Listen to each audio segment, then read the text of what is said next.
जय माता दी। माँ कात्यायनी आप सभी की मनोकामनाएं पूर्ण करें। आज नवरात्रि के छठे दिन श्री दुर्गा सप्तशती का 11वां अध्याय पढ़ा जाता है। तो आज के इस वीडियो में आप सभी 11वां अध्याय सुनेंगे और उससे पहले आप अगला तिलक स्तोत्र भी सुनेंगे। अगला तिलक स्तोत्र का पाठ भक्तों को प्रत्येक दिन करना चाहिए। हम सभी आज अध्याय प्रारंभ करने से पहले माँ कात्यायनी का ध्यान करेंगे। नवरात्रि के छठे दिन माँ कात्यायनी की पूजा की जाती है। कात्यायन ऋषि के घर में जन्म लेने के कारण इनका नाम कात्यायनी पड़ गया।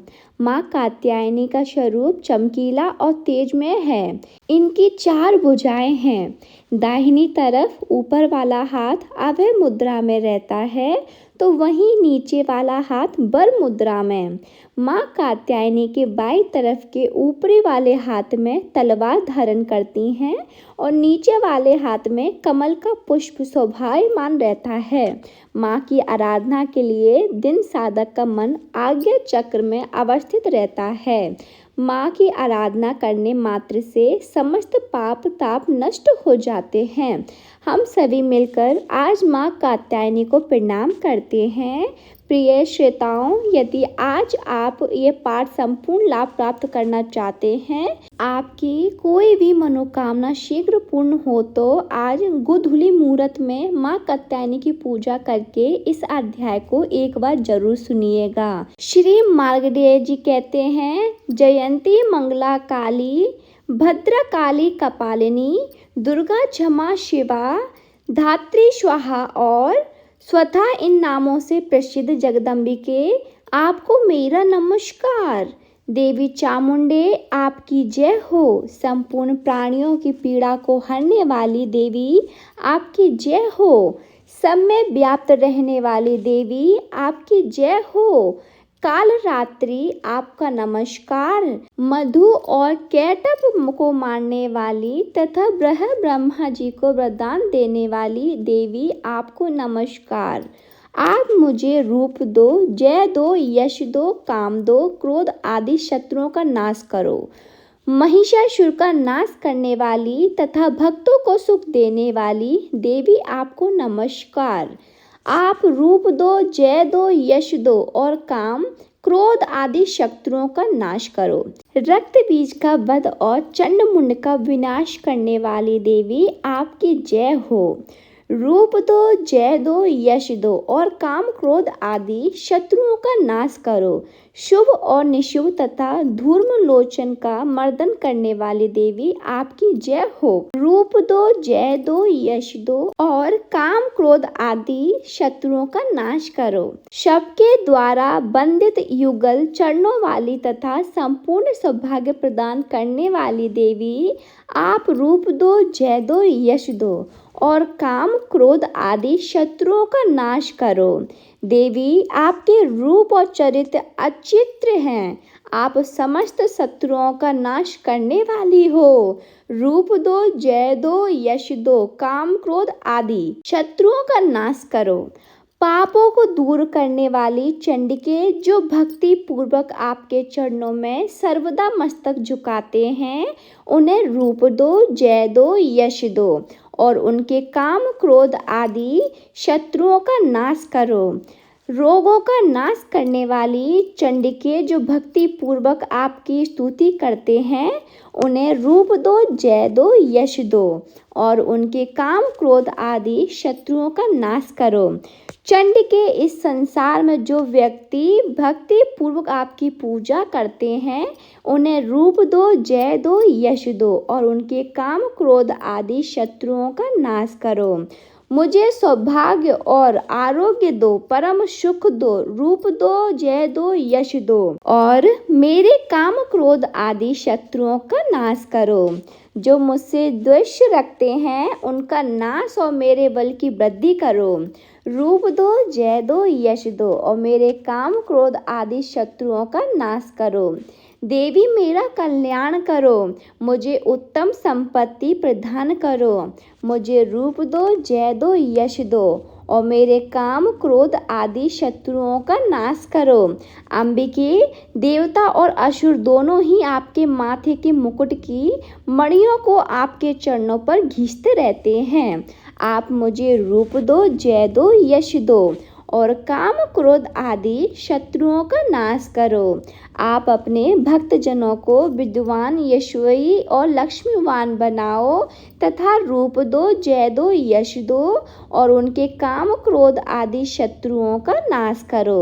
प्रचंड दैत्यों के दर्प का दलन करने वाली चंडिके, मुझ शरणागत को रूप दो, जय दो, यश दो और मेरे काम क्रोध आदि शत्रुओं का नाश करो। चतुर्मूर्ख ब्रह्मा जी के द्वारा प्रशंसित चार भुजा धारिणी परमेश्वरी, आप रूप दो, जय दो, यश दो और काम क्रोध आदि शत्रुओं का नाश करो। देवी अंबिके, भगवान विष्णु नित्य निरंतर भक्ति पूर्वक आपकी स्तुति करते हैं। आप रूप दो, यश दो और काम क्रोध आदि शत्रुओं का नाश करो। हिमालय कन्या, पार्वती के पति महादेव जी के द्वारा प्रशंसित होने वाली परमेश्वरी, आप रूप दो, जय दो, यश दो और काम क्रोध आदि शत्रुओं का नाश करो। सचीपति इंद्र के द्वारा श्रद्धाओं से पूजित होने वाली परमेश्वरी, आप रूप दो, जय दो, यश दो और काम क्रोध आदि शत्रुओं का नाश करो। प्रचंड भुजदंडों वाले दैत्यों का घमंड चूर करने वाली देवी, आप रूप दो, जय दो, यश दो और काम क्रोध आदि शत्रुओं का नाश करो। देवी अंबिके, आप अपने भक्त जनों को सदा असीम आनंद प्रदान करती रहती हो। मुझे रूप दो, जय दो, यश दो और मेरे काम क्रोध आदि शत्रुओं का नाश करो। मन की इच्छा के अनुसार चलने वाली मनोहर पत्नी प्रदान करो, जो दुर्गम संसार सागर से तारने वाली तथा उत्तम कुल में उत्पन्न हुई हो। जो मनुष्य इस स्तोत्र का पाठ करके सप्तशती रूपी महास्तोत्र का पाठ करता है, वह सप्तशती की जय संख्या से मिलने वाले श्रेष्ठ फल को प्राप्त होता है। साथ ही वह प्रचुर संपत्ति भी प्राप्त कर लेता है। अगला स्तोत्र पाठ समाप्त। आप सुनिए किलक स्तोत्र पाठ हिंदी अनुवाद। मार्कंडेय जी कहते हैं, विशुद्ध ज्ञान ही जिनका शरीर है, तीनों वेद ही जिनके दिव्य नेत्र हैं, जो कल्याण प्राप्ति के हेतु हैं और अपने मस्तक पर आर्द्र चंद्र का मुकुट धारण करते हैं, उन भगवान शिव को नमस्कार। मंत्रों का जो अभिकिलक है, अर्थात मंत्रों की सिद्धि में विघ्न उपस्थित करने वाले शाप रूपी किलक का जो निवारण करने वाला है, उस सप्तशती स्तोत्र का संपूर्ण रूप से जानना चाहिए और जानकर उसकी उपासना करनी चाहिए। यद्यपि सप्तशती की अतिरिक्त अन्य मंत्रों के जप में भी जो निरंतर लगा रहता है, वह भी कल्याण का भागी होता है। उसके भी उच्चाटन आदि कर्म सिद्ध होते हैं और उसे भी समस्त दुर्लभ वस्तुओं की प्राप्ति हो जाती है। फिर भी जो अन्य मंत्रों का जप न करके केवल इस सप्तशती नामक स्तोत्र से ही देवी की स्तुति करते हैं, उन्हें स्तुति मात्र से ही सच्चिदानंद स्वरूपणी देवी सिद्ध हो जाती हैं। उन्हें अपने कार्य की सिद्धि के लिए मंत्र, औषधि और अन्य किसी साधन की उपयोग की आवश्यकता नहीं रहती। बिना जप के ही उनके उच्चाटन आदि समस्त अविचारिक कर्म सिद्ध हो जाते हैं। इतना ही नहीं, उनकी संपूर्ण अविष्ट वस्तुएं भी सिद्ध हो जाती हैं। लोगों के मन में ये शंका थी कि जब केवल सप्तशती की उपासना से अथवा सप्तशती को छोड़कर अन्य मंत्रों की उपासना से भी समान रूप से सब कार्य सिद्ध हो जाते हैं, तब इनमें श्रेष्ठ कौन सा साधन है। लोगों की इसी शंका को सामने रखकर भगवान शंकर ने अपने पास आए हुए जिज्ञासाओं को समझाया कि ये सप्तशती नामक संपूर्ण स्तोत्र ही सर्वश्रेष्ठ एवं कल्याणकारक है। तदंतर भगवती चंडिका सप्तशती नामक स्रोत को महादेव जी ने गुप्त कर दिया। सप्तशती के पाठ से जो पुण्य प्राप्त होता है उसकी कभी समाप्ति नहीं होती, किंतु अन्य मंत्रों के जप चन्य पुण्य की समाप्ति हो जाती है। अतः भगवान शिव ने अन्य मंत्रों की अपेक्षा से सप्तशती की ही श्रेष्ठता का निर्माण किया। उसे यथार्थ ही जानना चाहिए। अन्य मंत्रों का जप करने वाला पुरुष भी यदि सप्तशती के स्तोत्र और जप का अनुष्ठान कर ले तो वह भी पूर्ण रूप से ही कल्याण का भागी होता है। इसमें तनिक भी संदेह नहीं है। जो साधक कृष्ण पक्ष की चतुर्थी अथवा अष्टमी को एकाग्रचित होकर भगवती की सेवा में अपना स्वास्थ्य समर्पित देता है और फिर उसे प्रसाद रूप में ग्रहण करता है, उसी पर भगवती प्रसन्न होती हैं, अन्यथा उनकी प्रसन्नता नहीं प्राप्त होती।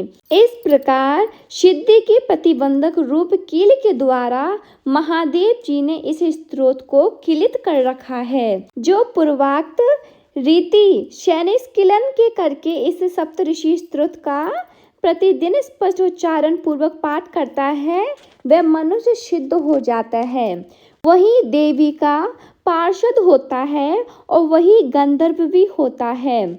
सर्वत्र विचरते रहने पर भी इस संसार में उसे कहीं भी भय नहीं होता। वह अपमृत्यु के वश में नहीं पड़ता और देह त्यागने के बाद मोक्ष प्राप्त कर लेता है। अतः किलन को जानकर उसका परिहार करने ही सप्तशती का पाठ आरंभ करें।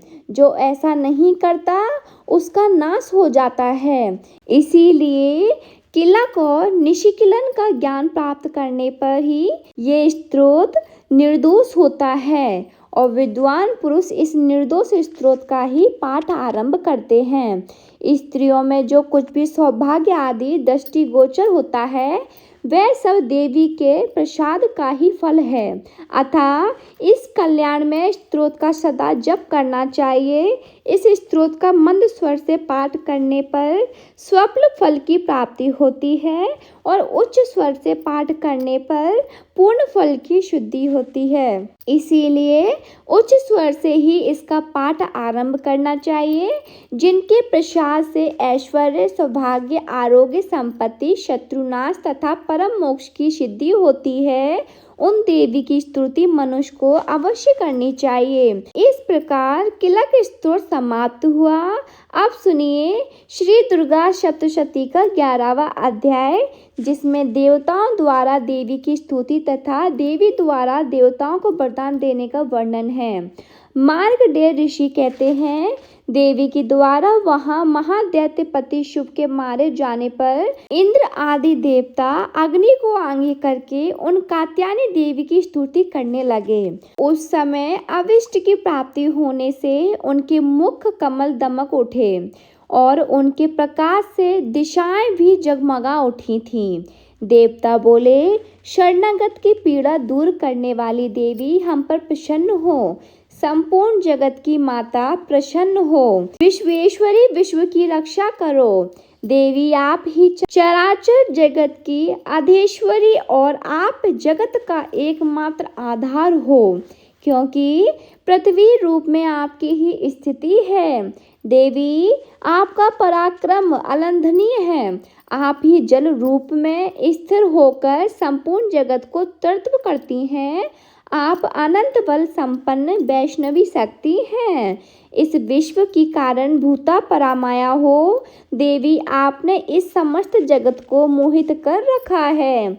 आप ही प्रसन्न होने पर इस पृथ्वी पर मोक्ष की प्राप्ति कराती हो। देवी संपूर्ण विधाएं आपके ही भिन्न भिन्न स्वरूप हैं। जगत में जितनी स्त्रियां हैं वह सब आपकी ही मूर्तियां हैं। जगदम्बे एकमात्र आपने ही इस विश्व को व्याप्त कर रखा है। आपकी स्तुति क्या हो सकती है। आप तो स्तवन करने योग्य पदार्थों से परे और परावाणी हो। जब आप सर्वरूप स्वरूप देवी स्वर्ण तथा मोक्ष प्रदान करने वाली हो, तब इसी रूप में आपकी स्तुति हो गई। आपकी स्तुति के लिए इससे अच्छी उक्तियाँ और भला क्या हो सकती हैं।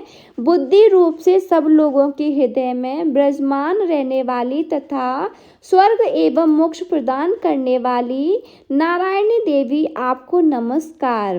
कला काष्ठ आदि रूप से क्रमशः परिणाम की ओर ले जाने वाली तथा विश्व का उपसंहार करने वाली समर्थ नारायणी, आपको नमस्कार।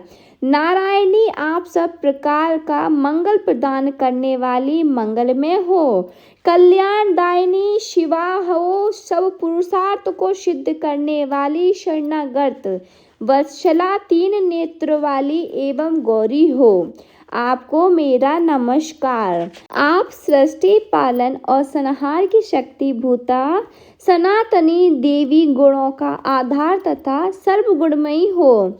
नारायणी, आपको नमस्कार। शरण में आए हुए दीनों एवं पीड़ितों की रक्षा में संलग्न रहने वाली तथा सबकी पीड़ा दूर करने वाली नारायणी देवी, आपको नमस्कार।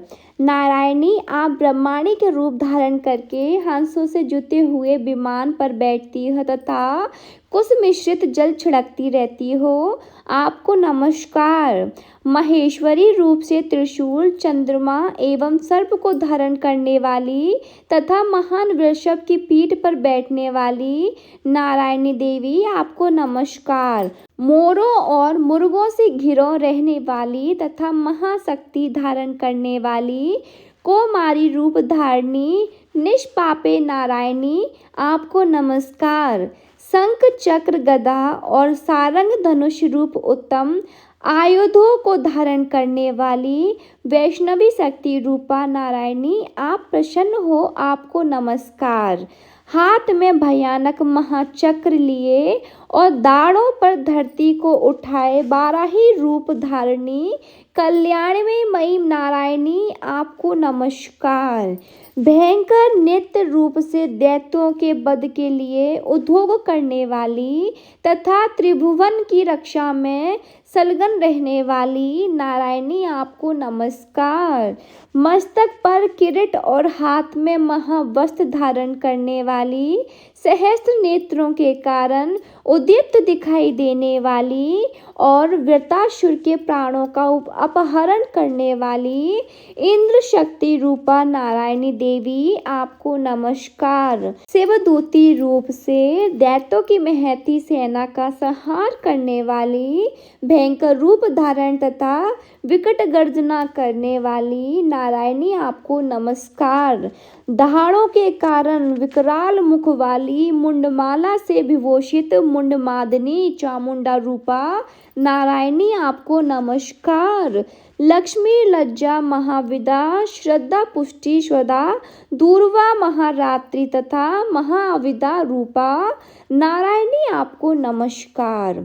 मेघा सरस्वती श्रेष्ठा ऐश्वर्य रूपा ब्राह्मणी अर्थात भूरे रंग की अथवा पार्वती तामसी नियता तथा रूपणी नारायणी, आपको नमस्कार। सर्वस्वरूपा सर्वेश्वरी तथा सब प्रकार की शक्तियों से संपन्न दिव्य रूपा दुर्गे देवी, सब भयों से हमारी रक्षा करो, आपको नमस्कार। हे कात्यायनी, ये तीन लोचनों से विभूषित आपका सौभाग्य मुख सब प्रकार से भयों से हमारी रक्षा करें, आपको नमस्कार। भद्रकाली ज्वालाओं के कारण विकराल प्रतीति होने वाला, अत्यंत भयंकर और समस्त असुरों का संहार करने वाला आपका त्रिशूल हमें भयों से बचाए, आपका नमस्कार है।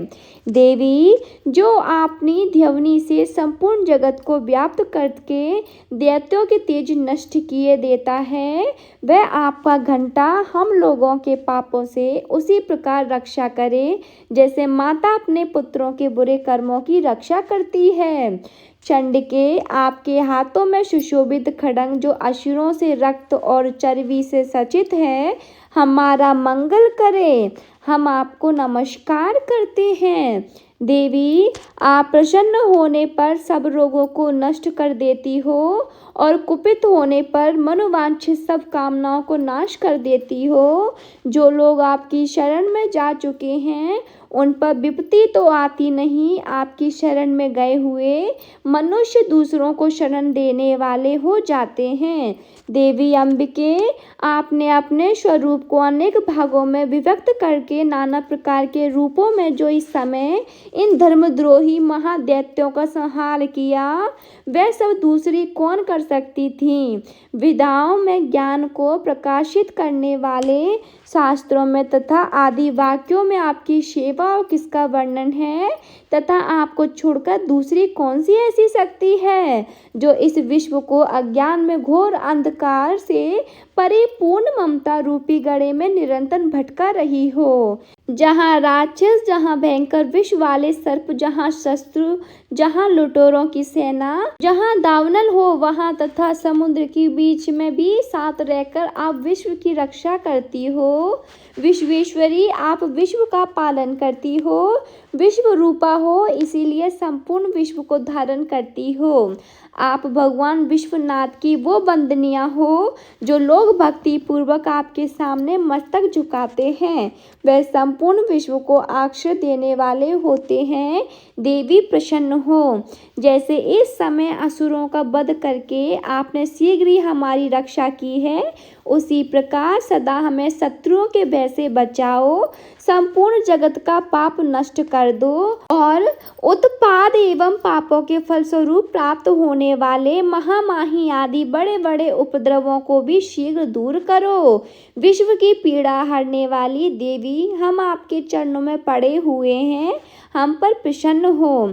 त्रिलोक निवासिनियों, पूजनीय परमेश्वरी, सब लोगों को वरदान दो। तब देवी बोली, देवताओं में वर देने को तैयार हूँ, तुम्हारे मन में जिसकी इच्छा हो वह वर मांग लो, संसार के लिए उस उपकारक वर को मैं अवश्य दूंगी। तब देवता बोले, सर्वेश्वरी, आप इसी प्रकार तीनों लोकों की समस्त बाधाओं को शांत करो और हमारे शत्रुओं का नाश करती रहो। देवी बोली, देवताओं, वैवस्वत मनवंतर के 28वें युग में शुभ और निशुभ नामक दो अन्य महादैत्य उत्पन्न होंगे। तब मैं नंद गोप के घर में उनकी पत्नी यशोदा के गर्भ से अवतीर्ण हो विंध्याचल में जाकर रहूंगी और उक्त दोनों असुरों का नाश करूंगी। फिर अत्यंत भयंकर रूप से पृथ्वी पर अवतार ले मैं प्रज्वलित नाम वाले दानवों का वध करूंगी। उन भयंकर महादैत्य को भक्षण करते समय मेरे दांत अनार के फूल की तरह लाल हो जाएंगे। तब स्वर्ग में देवता और मृत्यु लोक में मनुष्य सदा मेरी स्तुति करते हुए मुझे रक्तदिका कहेंगे। फिर जब पृथ्वी पर 100 वर्षों के लिए वर्षा रुक जाएगी और पानी का अभाव हो जाएगा, उस समय मुनियों के स्तवन करने पर मैं पृथ्वी पर आयोजना रूप में प्रकट होंगी और 100 नेत्रों से मुनियों को देखूंगी। अतः मनुष्य शताशी इस नाम से मेरा कीर्तन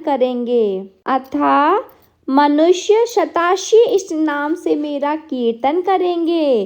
देवता उस समय में अपने शरीर से उत्पन्न हुए शाकों द्वारा समस्त संसार का भ्रमण पोषण करेंगी।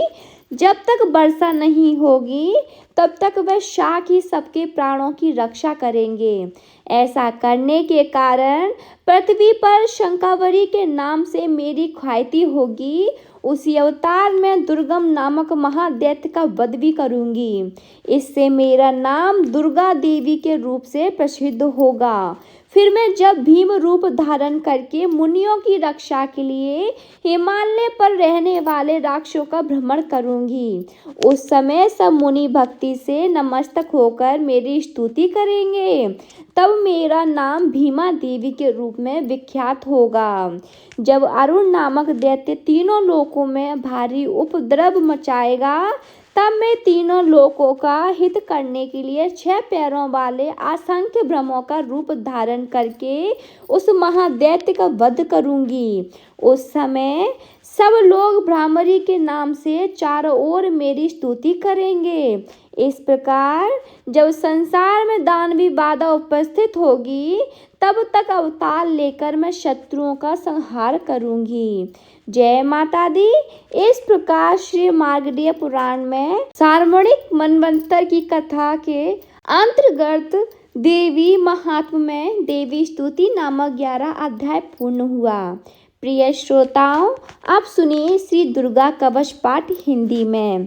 इस श्री चंडी कवच के ब्रह्मा ऋषि अनुष्टुप छंद चामुंडा देवता, अग्नि न्याय में कही गई माताएं बीज दिग्बंध देवता तत्व हैं। श्री जगदम्बा की प्रीति के लिए सप्तशती के 8 अंगभूत जप में इसका विनियोग किया जाता है।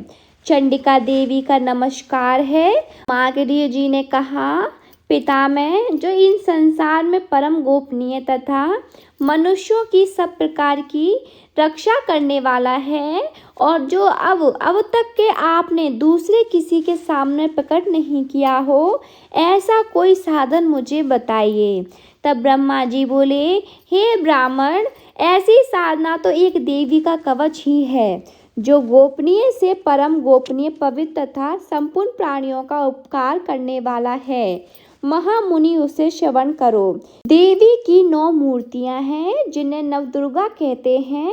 प्रथम नाम शैलपुत्री है, दूसरी मूर्ति का नाम ब्रह्मचारिणी, तीसरा स्वरूप चंद्रघंटा के नाम से प्रसिद्ध है, चौथी मूर्ति को कुष्मांडा कहते हैं, पांचवी दुर्गा का नाम स्कंद माता है, देवी के छठे रूप को कात्यायनी कहते हैं, सातवां कालरात्रि और 8वां स्वरूप महागौरी के नाम से प्रसिद्ध है।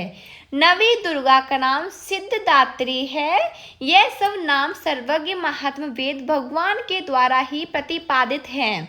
जो मनुष्य अग्नि में जल रहा हो, रणभूमि में शत्रुओं से घिर गया हो, विषम संकट में फंस गया हो, तथा इस प्रकार भय से आतुर होकर जो भक्तवती दुर्गा की शरण में प्राप्त हुए हैं, उनका कभी कोई अमंगल नहीं होता। युद्ध के समय संकट में पड़ने पर भी उनके ऊपर कोई विपत्ति नहीं दिखाई देती। उन्हें शोक, दुख और भय की प्राप्ति नहीं होती। जिन्होंने भक्ति पूर्वक देवी का स्मरण किया है, उनका निश्चय ही अभुद्य होता है। देवेश्वरी जो तुम्हारा चिंतन करते हैं, उनकी तुम निसंदेह रक्षा करती हो।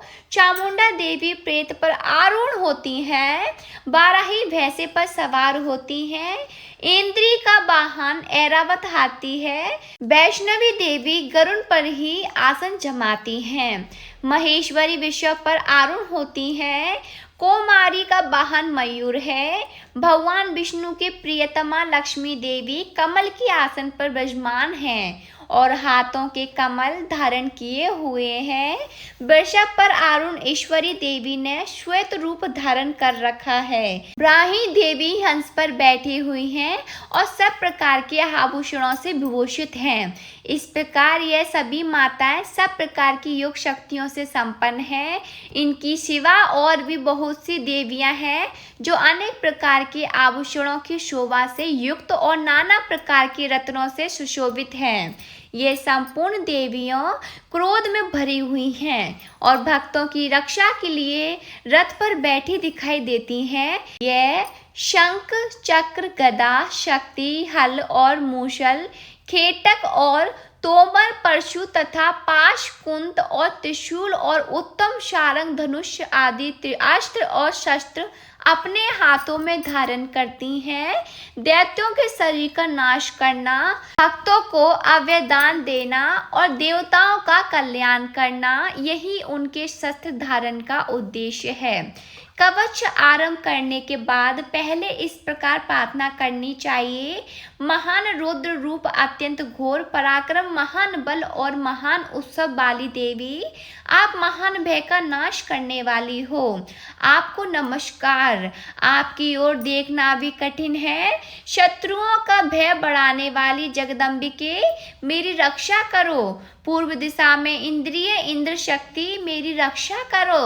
अग्नि कोण में अग्नि शक्ति, दक्षिण दिशा में बाराही और नैऋत्य कोण में खड्गधारिणी मेरी रक्षा करें।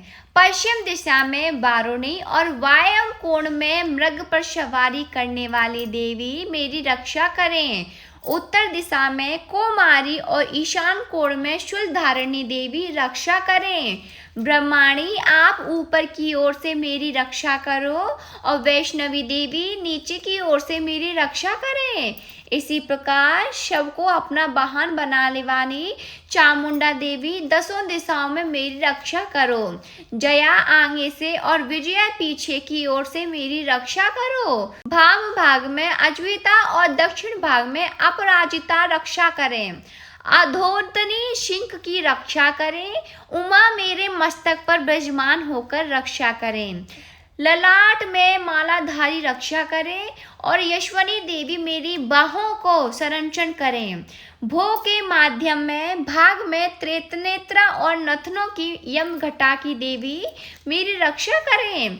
दोनों नेत्रों के मध्य भाग में शंखनी और कानों के द्वारवासिनी रक्षा करें।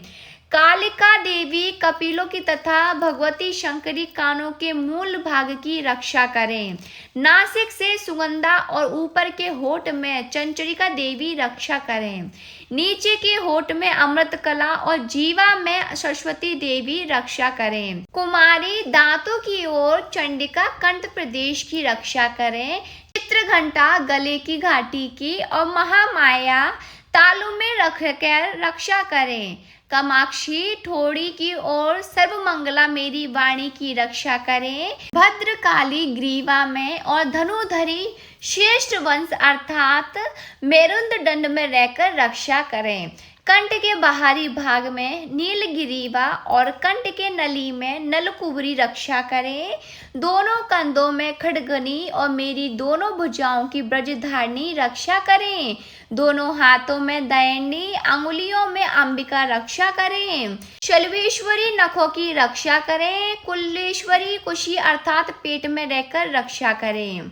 महादेवी दोनों स्तनों की और शोक विनाशिनी देवी मन की रक्षा करें। ललिता देवी हृदय में और शूलधारिणी उदर में रहकर रक्षा करें। नाभि में कामिनी और गुम्हा भाग की गेहूश्वरी रक्षा करें। पूतना और कामिका लिंग की और महिष वाहिनी गुद्दा की रक्षा करें। भगवती कटिक भाग में और विंध्यवासिनी घुटनों की रक्षा करें। संपूर्ण कामनाओं को देने वाली महाबला देवी दोनों पीढ़ियों की रक्षा करें। नरसिंह देवी घुटियों की और तेजस्वी देवी दोनों चरणों की षष्ठ भाग की रक्षा करें। श्री देवी पैरों की उंगलियों में और तलवासिनी पैरों के तलुओं में रहकर रक्षा करें। अपनी दाढ़ों के कारण भयंकर दिखाई देने वाली दष्टा करानी देवी नखों की और उदेश्वरी देवी केशों की रक्षा करें। रुमावलियों की छिंदरा में कोवेरी और त्वचा की बागेश्वरी देवी रक्षा करें। पार्वती देवी रक्त मज्जा वसा मांस हड्डी मेद की रक्षा करें। आतों की कालरात्रि पितृ की मुकुटेश्वरी रक्षा करें। मूलाधार आदि कमल कोपो में पदावती देवी और कप में चूड़ामणि देवी स्थिर होकर रक्षा करें। नख के तेज में ज्वालामुखी रक्षा करें। जिसका किसी भी अस्त्र से वेदन नहीं हो सकता वे अवेदा देवी शरीर की समस्त संधियों में रहकर रक्षा करें। ब्रह्माणी आप मेरे वीर के रूप की रक्षा करें। सत्येश्वरी छाया की तथा धर्मधारिणी देवी मेरे अहंकार मन और बुद्धि की रक्षा करें। हाथ में ब्रज धारण करने वाली ब्रजहस्ता देवी मेरे प्राण अपान व्यान उदान और सम्मान वायु की रक्षा करें। कल्याण से सुशोभित होने वाली भगवती कल्याण शोभना मेरे प्राणों की रक्षा करें। रस रूप गंध शब्द और स्पर्श इन विषयों का अनुभव करते समय योगिनी देवी रक्षा करें तथा सत्व गुण तामु गुण और रजो गुण की रक्षा सदा नारायणी देवी करें। 12 ही आयु की रक्षा करें। वैष्णवी धर्म की रक्षा करें। चक्रनी अर्थात चक्र धारण करने वाली देवी यश, कीर्ति, लक्ष्मी, धन तथा विद्या की रक्षा करें। इंद्राणी आप मेरे गोत्र की रक्षा करें। चंडिकी आप मेरे पशुओं की रक्षा करो। महालक्ष्मी पुत्रों की रक्षा करो। भैरवी पत्नी की रक्षा करो। मेरे पद की सुप्रथा तथा मार्ग की क्षमंकरी रक्षा करें। राजा के दरबार में महालक्ष्मी रक्षा करें। सब और व्याप्त रहने वाली विजय देवी संपूर्ण भयों से मेरी रक्षा करें। देवी जो स्थान कवच में नहीं कहा गया है अतः रक्षा से रहित है, वे सब आपके द्वारा सुरक्षित हों, क्योंकि आप विजयशालिनी और पाप नाशिनी हो। यदि आपने शरीर का भला चाहा तो मनुष्य बिना कवच के कहीं एक पग भी ना जाए। कवच का पाठ करके ही यात्रा करें। कवच के द्वारा सब ओर से सुरक्षित मनुष्य जहाँ जहाँ भी जाता है वहाँ वहाँ उसे धन लाभ होता है तथा संपूर्ण कामनाओं की सिद्धि करने वाली विजय की प्राप्ति होती है। वह जिस अविष्ट वस्तुओं का चिंतन करता है उसको निश्चय ही प्राप्त कर लेता है। वह पुरुष इस पृथ्वी पर तुलना रहित महान ऐश्वर्य का भागी होता है। कवच से सुरक्षित मनुष्य निर्भय हो जाता है। युद्ध में उसकी पराजय नहीं होती। वह तीनों लोकों में पूजनीय होता है। देवी का यह कवच देवताओं के लिए भी दुर्लभ हो और जो प्रतिदिन नियम पूर्वक तीनों संध्याओं के समय श्रद्धा के साथ इसका पाठ करता है उसे देवी कला प्राप्त होती है और वह तीनों लोकों में कहीं भी पराजित नहीं होता। इतना ही नहीं, वह अपमृत्यु से रहित हो 100 से भी ज्यादा अधिक वर्षों तक जीवित रहता है। मकड़ी, चेचक और कोढ़ आदि उसकी संपूर्ण व्याधियां नष्ट हो जाती हैं।